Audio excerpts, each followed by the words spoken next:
Hello students, मैं doctor Renu Bhutada, lecturer chemistry, Rajesh Pilot government polytechnic college Dausa. आज हम अप्लाइड केमिस्ट्री के न्यू सिलेबस के अकॉर्डिंग यूनिट 3 इंजीनियरिंग मटेरियल्स के टॉपिक ग्लास के बारे में पढ़ने जा रहे हैं। आज के इस लेक्चर में हम ग्लास का इंट्रोडक्शन व मैन्युफैक्चरिंग के बारे में पढ़ेंगे। ग्लास जो है एक इंजीनियरिंग मटेरियल होता है और ग्लास के बारे में सभी जानते हैं। ग्लास सभी ने देखा है, कांच, ग्लास मतलब कांच।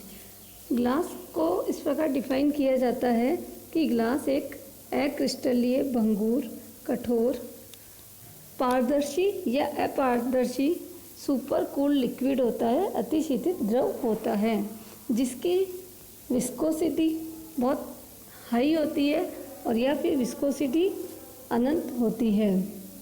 रासायनिक रूप से कांच धातुओं के सिलिकेट्स का मिश्रण होता है और इसका जो जनरल फॉर्मूला है वो दिया जाता है XR2O.YMO.6 सिलिका। यहाँ पे X और Y जो है वो नंबर है, 1 2 3 4 कुछ भी हो सकता है, और R जो है मोनोवैलेंट एल्कली एटम है, एक संयोजी धातु है, जैसे सोडियम हो सकता है, पोटेशियम हो सकता है। M जो है वो बाईवैलेंट मेटल एटम है, मतलब जिस द्विसंयोजक धातु है जिसकी संयोजकता 2 है, जैसे लेड है, कैल्शियम है, ये हो सकता है। इस जनरल फार्मूले के अकॉर्डिंग सिंपल ग्लास का एग्जाम्पल हमने लिखा है। जैसे एक है सबसे सिंपल कांच जो होता है, सोडा लाइम कांच, तो इसमें इसका फॉर्मूला हो जाता है Na2O calcium oxide CaO.6 silica. जो सोडा लाइम ग्लास है वो सोडियम सिलिकेट व कैल्शियम सिलिकेट का मिक्सचर होता है। पोटाश लाइम ग्लास है जैसे, तो इसमें पोटेशियम है और लाइम कैल्शियम, लाइम का मतलब कैल्शियम है इसमें, तो पोटाश लाइम ग्लास का फॉर्मूला हो जाता है K2O.कैल्शियम ऑक्साइड.6 सिलिका। और ये पोटेशियम सिलिकेट व कैल्शियम सिलिकेट का मिक्सचर होता है। नेक्स्ट है प्रॉपर्टीज ऑफ ग्लास। ग्लास के गुण, कांच के गुण, वो जनरल जो गुण है वो हमने उसकी जो डेफिनेशन है उसी में आ गए। फिर भी हम इस प्रकार लिख सकते हैं कि जो कांच है अक्रिस्टलीय ठोस होता है,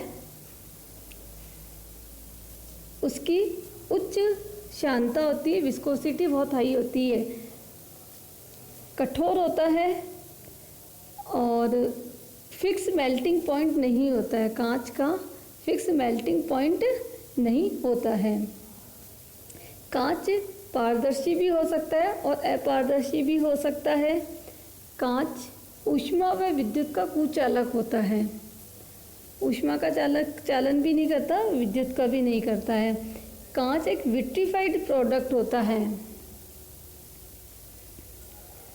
कांच पे नेक्स्ट है, कांच पे एयर का इफेक्ट भी नहीं होता है, एयर का से भी रिएक्शन नहीं करता है, और ऑक्सीडाइजिंग जो भी ऑक्सीकारक है उनसे अभिक्रिया भी नहीं करता है। और कांच एसिड वगैरह से भी रिएक्शन नहीं करता है, केवल HF हाइड्रोफ्लोरिक एसिड है वो कांच के साथ रिएक्शन करता है, बाकी एसिड से रिएक्शन नहीं करता है। नेक्स्ट हम लेते हैं मैन्युफैक्चरिंग ऑफ ग्लास।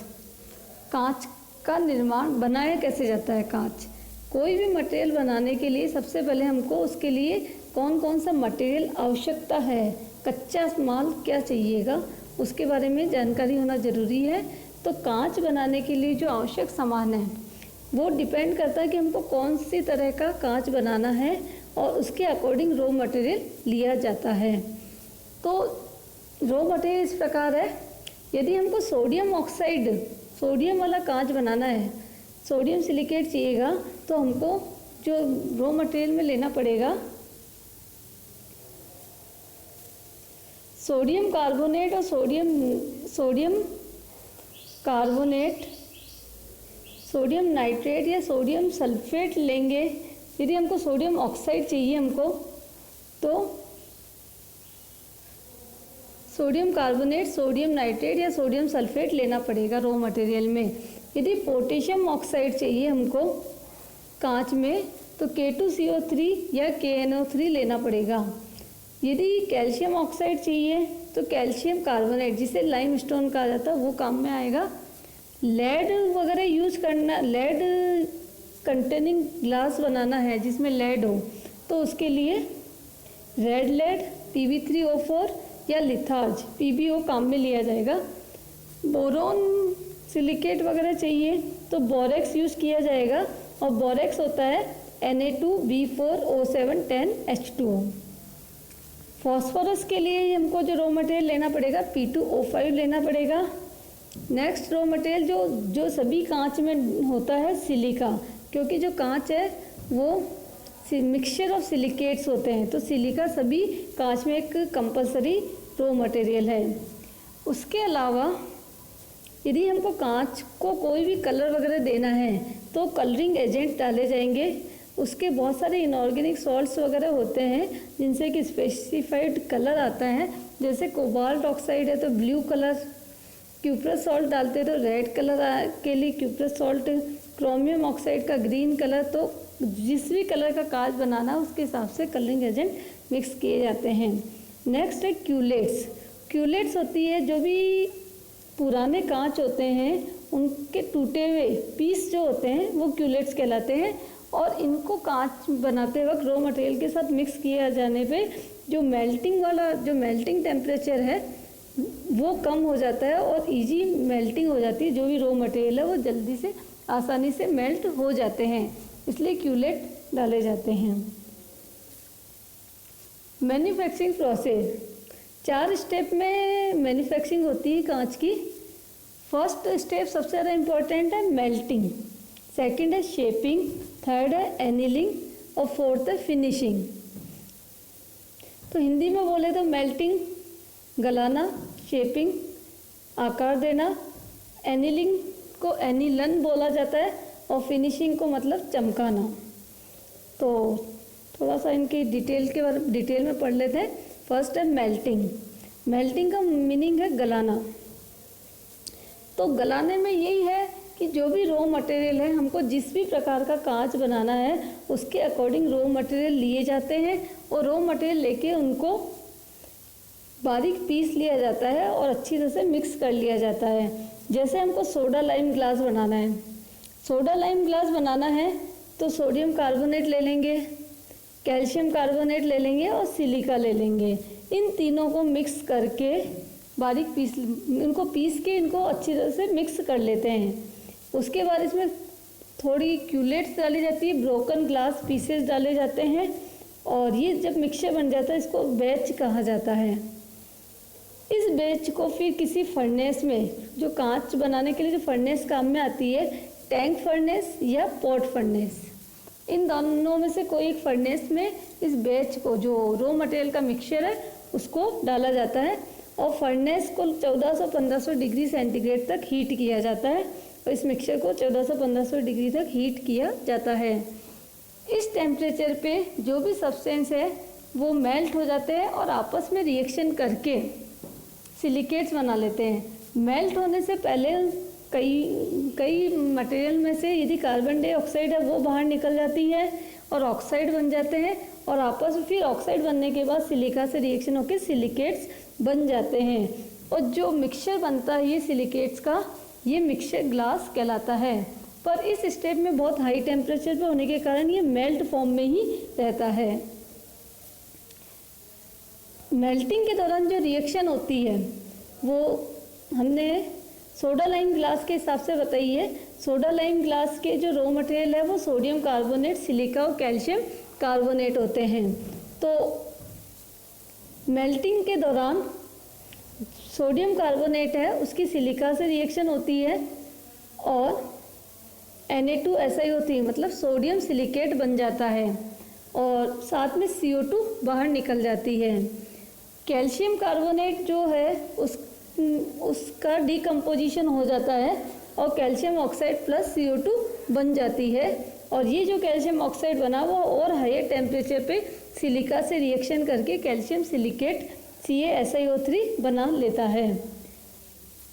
और जो मिक्सचर है, यहाँ पे हम दो तरह के सिलिकेट बन गए, सोडियम सिलिकेट और कैल्शियम सिलिकेट। ये दोनों का जो मिक्सचर है वो सोडा लाइम ग्लास कहलाता है। और जब तक हीट किया जाता है, जब तक कि मिक्सचर में से पूरी CO2 बाहर नहीं निकल जाती है और या CO2 के बबल आना बंद नहीं हो जाता है, जब तक मिक्सचर को हीट किया जाता है। अब सेकेंड स्टेप है शेपिंग। ग्लास हमको मेल्ट फॉर्म में आ गया है, गलित अवस्था में प्राप्त हो चुका है, पर अब इसको है कि शेप दिया जाना, आकार दिया जाना है।